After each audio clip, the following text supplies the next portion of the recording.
Hello everyone, তোমরা সবাই কেমন আছো? আশা করি সবাই খুব ভালো আছো। আমিও খুব ভালো আছি। আমি পূজা তোমাদের সাথে শেয়ার করতে চলে এলাম আবার একটা নতুন ব্লগ ভিডিও নিয়ে। তো আজকে ভিডিওটা শুরু করলাম একদম আমাদের পাড়ার মা শীতলাকে দিয়ে। তো দেখো, এটা হচ্ছে শীতলা পুজোর ঠিক পরের দিন।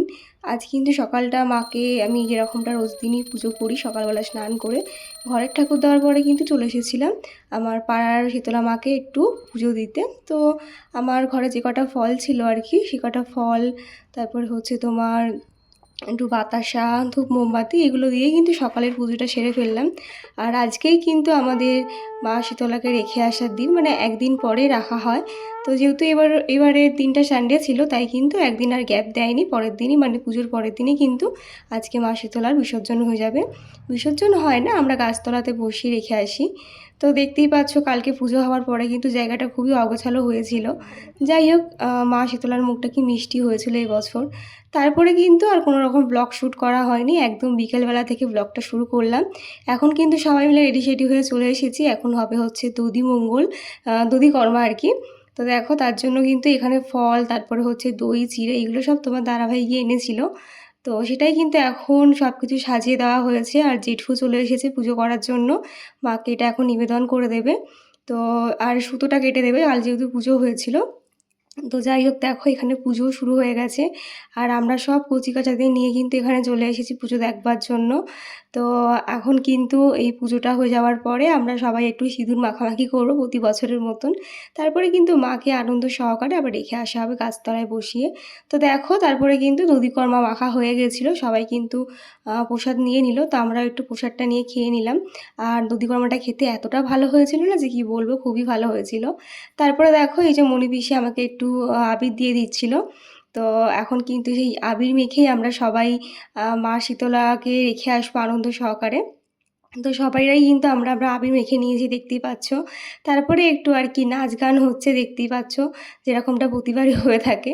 তো আগের বার না ডিজেটা নিয়ে চলে গেছিলো, তাই আমাদের সবার খুব মন খারাপ ছিল। তাই ভেবেছিলাম এবারে কিন্তু আমরা সবাই খুব আনন্দে মা শীতলাকে রেখে আসবো। দেখতেই পাচ্ছ, এখানে ছিল কাকি, পৌলমী, এই যে ছিল হচ্ছে মনিকা আর সাথী। আমরা সবাই মিলে এখানে নাচ গান করছিলাম।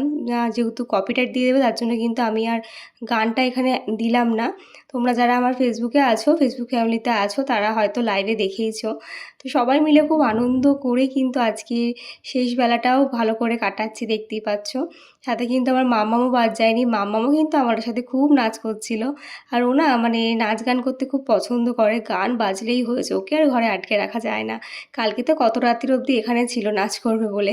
যাই হোক, ফাইনালি দেখো তোমার দাদাভাইকে পেলাম, কালকে ওর সাথে কোনো ভিডিও ক্লিপ নেওয়া হয়নি। আর এখন দেখো, তোমার দাদাভাইয়ের সাথে একটু ফটো তুলে নিলাম, ওকে একটু আবির মাখিয়ে দিলাম। আর এখানে দেখো মাম্মামও কিন্তু আজকে খুব আবির খেলেছে আর কি। তারপরে কিন্তু অনেকটা সময় কাটানোর পরে এখন মা শীতলাকে আমরা নিয়ে বেরিয়ে পড়ছি গাছতলায় রেখে আসার জন্য। তো দেখো, মায়ের মুখটা দেখেই বোঝা যাচ্ছে মায়েরও মানে মনটা খুব খারাপ হয়ে গেছে, যেহেতু মাকেও এখন ফিরে যেতে হচ্ছে তার নিজের জায়গায়। তো মায়ের মুখটা দেখেই যেন কতটা ভারাক্রান্ত লাগছে। যাই হোক, তারপরে আবার মনে মনে বললাম আসছে বছর আবার হবে। আর প্রতি বছর যেন এই পুজোটা হয়, আমরা এইভাবেই যেন আনন্দ করতে পারি, মাকে নিয়ে আসতে পারি আমাদের পাড়াতে, সেই কামনাটাই কিন্তু মার শীতলার কাছে করলাম। তো দেখো, এখন সবাই মিলে যাচ্ছি। আর এবারে কিন্তু অনেকেই গেছে, প্রতিবার এত কেউ যায় না, যেহেতু এবারে সানডে ছিল, অনেকের ছুটি ছাটা ছিল, তাই কিন্তু অনেকেই গেছে। তো দেখো, আমরা সবাই বলতে বলতে যাচ্ছি, বলো বলো শীতলা মাই কি জয়, আসছে বছর আবার হবে। যাই হোক, তো দেখো এরপরে কিন্তু আমরা হাই রোড দিয়ে মানে রোড দিয়ে যাচ্ছি, একদমই কাছে রাখা হয়, খুব একটা দূরত্ব নয়, ওই হাঁটা পথ আমাদের 1 মিনিট মতো। তাই সবাই মিলে হাঁটতে হাঁটতে এখন সেখানে চলে যাচ্ছি, সেখানে গিয়ে কিন্তু মাকে মানে রাখা হবে। তো এইভাবেই এবছর শীতলা পুজোটা আমরা কাটালাম। তোমাদের কেমন লাগলো অবশ্যই জানিও। তো দেখো, পেছনে আমার মাও ছিল, মাকেও আজকে বাড়ি যেতে দিইনি, বলেছি আজকে দিনটা থাকো, কালকে চলে যাবে, মারা আবার কালকে সকালে চলে যাবে। তো দেখো, এখানে এনে এটা হচ্ছে একটা বট গাছ তলা, সেখানেই কিন্তু প্রতি বছরের মতন এবছরও মাকে এখানে রাখা হচ্ছে। তো যাই হোক, তোমাদের আজকে ব্লগটা কেমন লাগলো অবশ্যই জানিও। আজকে আবার ছিল আমাদের বার্থডে বাড়ির ইনভিটেশন, সেটা কিন্তু তোমার সাথে নেক্সট পার্টে শেয়ার করছি। তো চলো, আজকের মতন টাটা। আজকে ব্লগটা কেমন লাগলো জানাতে কেউ ভুলো না, আর তোমাদের করা একটা লাইক কমেন্ট কিন্তু আমাকে নেক্সট ভিডিও বানাতে আরও আগ্রহী করে তুলবে। তাহলে চলো, আজকের মতন টাটা, বাই। আবার দেখা হচ্ছে নেক্সট ভিডিওতে। বাই সবাইকে, সবাই খুব ভালো থেকো, সুস্থ থেকো।